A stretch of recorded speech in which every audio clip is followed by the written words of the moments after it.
Olá, professores. Essa é a nossa apresentação sobre o primeiro trabalho da cadeira de avaliação de desempenho de sistemas computacionais. O meu nome é Renan e a minha dupla é o Felipe Fernandes, do Santos Brasil de Matos. A nossa apresentação vai seguir uma agenda bem simples, falando basicamente dos 3 artigos listados aqui e, por último, as referências dos artigos que nós utilizamos. Bom, professor, o primeiro artigo que a gente escolheu foi esse daqui, tá? Distribuição multinível de carga de processamento para dispositivos IoT e smartphones, ok? Ele foi publicado por esses autores, tá? Todos eles da UFMG, no SBRC, tá? Do ano passado, a título aí de informação SBRC Qualis B2. Bom, o problema tradicional, o problema do artigo, né, é o problema tradicional de offload, né, aquele cenário onde você tem um dispositivo com menor poder de processamento, limitação de energia, e você quer subir, né, quer enviar processamento, né, para que a outra máquina com maior poder computacional, com maior fonte de recurso de energia, realize aquele processamento, tá?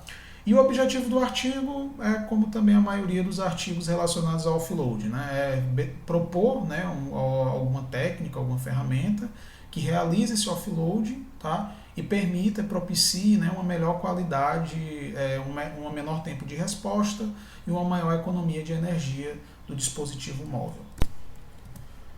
Bom, professor, o objetivo da avaliação em si é como também a grande maioria, né, dos trabalhos relacionados ao offload computacional, né, eles propõem uma técnica e eles querem avaliar se aquela técnica ela consegue propiciar essa economia de energia ou essa melhoria no tempo de resposta de determinada aplicação, tá?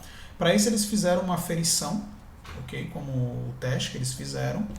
A aferição compreendeu esses dispositivos, tá? Raspberry Pi, um Node MCU com essas configurações, um laptop com essas configurações para simular Cloudlet e um PC com essas configurações para poder simular a nuvem. Bom, eles utilizaram como carga de trabalho esses dois aplicativos, tá? Um Fibonacci recursivo, tá? E um Grayscale Image Filter, tá certo?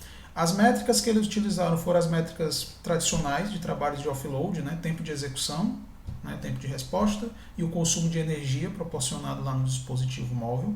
Okay? Os fatores em níveis, tá? Que nós identificamos. O primeiro, a aplicação, seria justamente relacionado ao fator relacionado ao workload, né? Que ele varia a aplicação, que ora vai ser o Fibonacci recursivo, ora vai ser o Grayscale Filter. E a nível de sistema, né, um fator do sistema seria o local onde vai ser executado aquela aplicação, né? Que ela pode ser executada localmente, ou ela pode ser executada no Cloudlet, ou ela pode ser executada na nuvem. Tá? E de uma forma geral, os resultados foram apenas plotados em gráficos de linha. Okay? Um detalhe importante, professor, é que como não ficou exposto aqui, durante a minha leitura, eu não consegui identificar parâmetros. Tá? Eu acredito que os autores do artigo eles não especificaram parâmetros relacionados ao processo de aferição em si, além desses que foram expostos aí nos slides. Bom, professor, o segundo trabalho que nós escolhemos foi esse aqui, tá? O Performance and Data Traffic Analysis of Mobile Cloud Environment, ok? Ele foi publicado aqui por esses autores, tá? A maioria deles da UFPE, ok? Publicado aqui nessa conferência, Qualis A2, no ano de 2018. Bom, professor, o problema e o objetivo desse artigo, eles fogem um pouco do tradicional. Como assim? Nesse caso, ele está mais preocupado em relação ao escalonamento em si. Qual é o problema? O problema é o seguinte.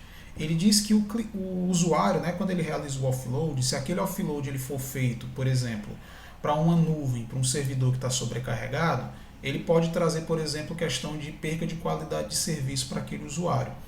Então, qual é o objetivo dele? O objetivo dele é propor, né, uma abordagem em que a gente consiga estimar o desempenho das aplicações e o volume de dados, né, de tráfego gerado por ela, de tal forma para que a gente possa usar essa informação e realizar o melhor escalonamento possível em relação àquele offload. Bom, professor, a técnica que foi utilizada pelo artigo, tá, foi uma modelagem analítica, ok, utilizando rede Petri, tá. Mais precisamente, essa rede Petri, tá, foi utilizada. E eu destaco apenas que eu vou precisar lá na frente, quando eu for falar sobre os parâmetros, a respeito desses tempos aqui, ó, que é o tempo de offload, tá, o tempo de processamento e o tempo de recepção, ok? Como é que funciona o teste? Tá? O teste basicamente seria o quê? Ele vai executar nessa rede Petri, e essa rede Petri ela vai compreender basicamente a execução paralela de dois métodos, tá? Que são esses dois métodos aqui. Aqui vai ser é como se fosse a aplicação que vai ser executada. Lá na frente eu vou mostrar qual vai ser essa aplicação, né? E essa aplicação ela tem dois métodos, ó, esses dois métodos aqui. A grande questão dos testes dele é o quê?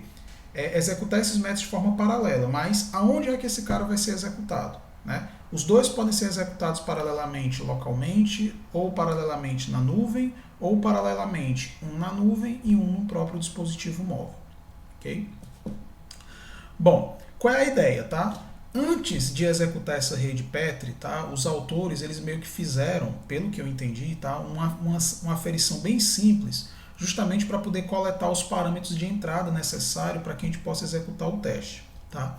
Eles não entraram muito em detalhes a respeito dessa aferição em si, né? Por exemplo, eles não especificaram a configuração do dispositivo móvel, da nuvem ou do tipo de rede. Tá?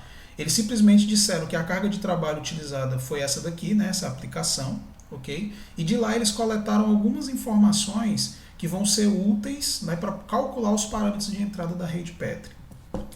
Quais foram as métricas que foram utilizadas? Tempo médio de execução e a vazão. Tá? Sendo que a vazão é aquela quantidade, né, de tarefas, digamos, quantidade de offloads que são atendidos, digamos assim, por unidade de tempo. Tá?